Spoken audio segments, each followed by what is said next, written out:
E hoje a gente vai falar sobre 7 dicas para você poder confeccionar sua placa de bruxismo e não ter erro na hora de fazer isso.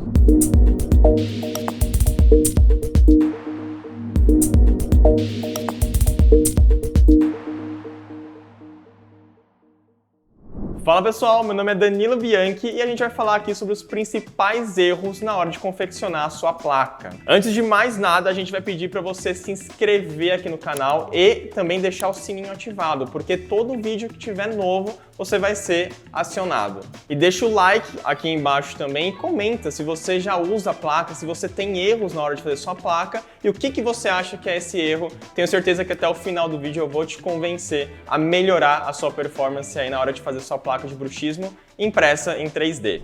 Então vamos pensar aqui nos principais erros que dão na hora de nós fazermos essa placa. Um dos erros é sempre quando você vai colocar para imprimir e aí imprime um pedacinho que é a nossa base ali e o resto não imprime nada. O que pode ter acontecido? Outro ponto também é quando você imprime, faz todo o processo dela e aí quando você vai colocar em boca, ela não entra em boca. Simplesmente o que você precisava não acontece. Então vai aqui algumas dicas para que vocês consigam melhorar a sua performance na hora de fazer essa placa. Então a primeira dica é eixo de inserção. Sempre quando você está fazendo a sua placa no software, você tem que entender como que aquela placa vai acoplar nos dentes, né? Como que ela vai entrar nos dentes.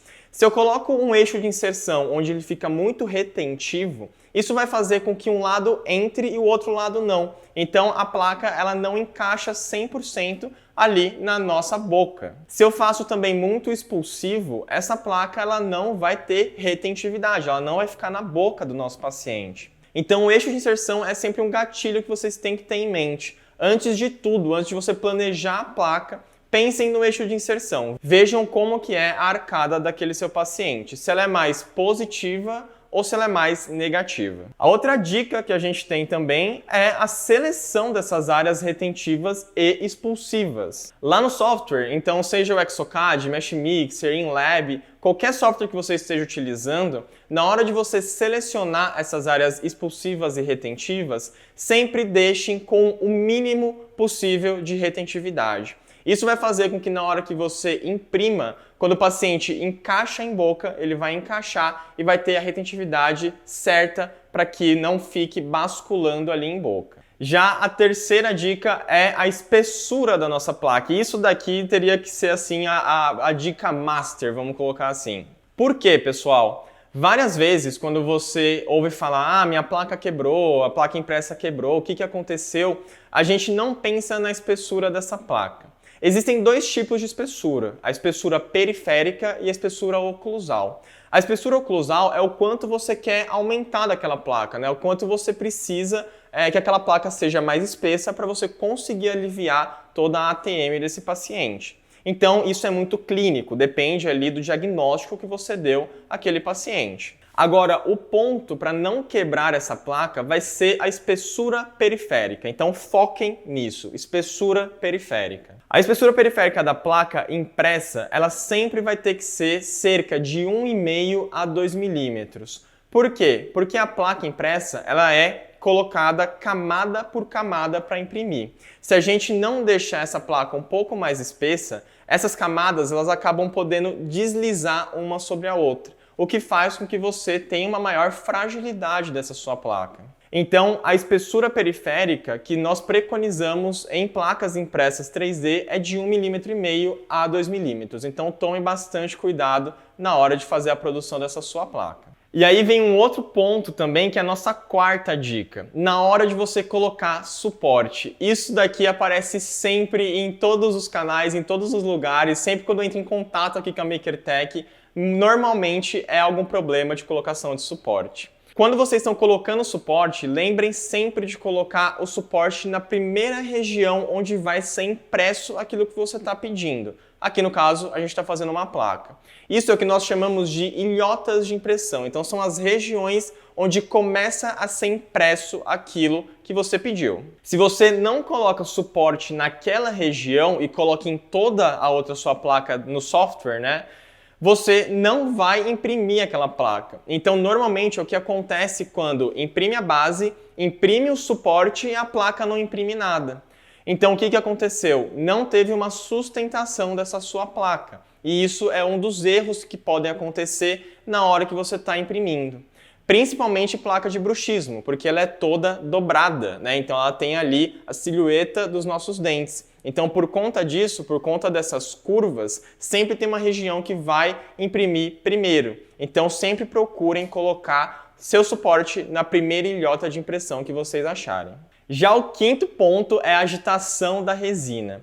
As resinas, pessoal, elas têm ali muitas vezes algum opacificador, algum monômero para misturar. E se você não faz uma boa agitação dessa resina, né, se você não deixa ela mais agitada, mais uniforme, você acaba perdendo as propriedades dela também. Aqui no caso da placa de bruxismo, nós temos que fazer essa mistura, por quê? Porque senão não vai deixar tudo homogêneo, ou seja, a parte da carga, a parte orgânica com a inorgânica não vão se misturar. Então é sempre muito importante você fazer essa agitação, até para que você tenha uma resina mais fluida também. Quanto mais quente essa resina, ela vai ter uma maior fluidez.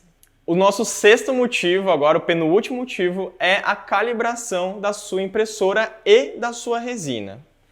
Então imagina que a sua impressora, ou seja, a mesa de impressão dela, não está paralelo ao nosso LCD, ao nosso FEP. E para quem não sabe o que é FEP, não faz ideia, eu vou deixar um card aqui em cima para vocês acessarem e ir lá entender um pouco melhor. Se a sua mesa de impressão está um pouco torta, vocês concordam comigo que uma região vai imprimir e a outra não? Claro que eu estou exagerando aqui, mas qualquer desnível que é de nós darmos ali na impressora, ela vai sofrer com isso. Porque a impressão é uma união de camada uma em cima da outra.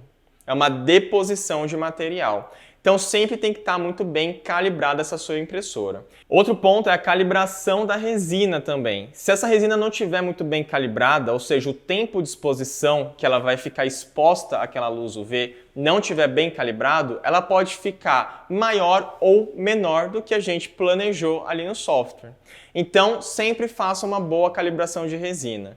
E a nossa sétima e última dica é sobre o esbranquiçamento dessa sua placa.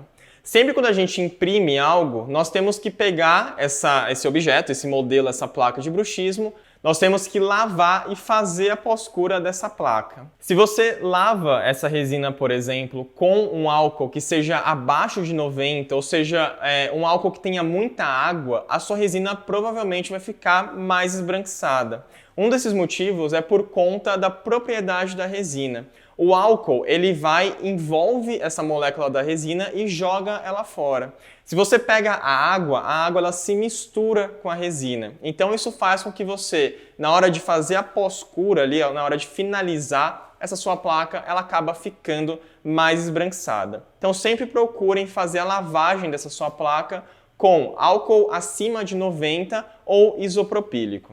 E além disso, outro ponto que pode esbranquiçar também é não fazer essa lavagem corretamente no tempo que ela tem que ser feita. Então sempre lembrem de usar o álcool 90, acima de 90 ou isopropílico, e sempre lembrem de deixar pelo menos 5 minutos lavando com agitação. Então eu espero que vocês tenham gostado desse vídeo. Se vocês gostaram, compartilhe aí com quem tem esses problemas de erros de impressão. E fala aqui pra gente se você já teve esses erros, se também melhorou e se ajudou essas 7 dicas que eu te dei. Muito obrigado e até a próxima!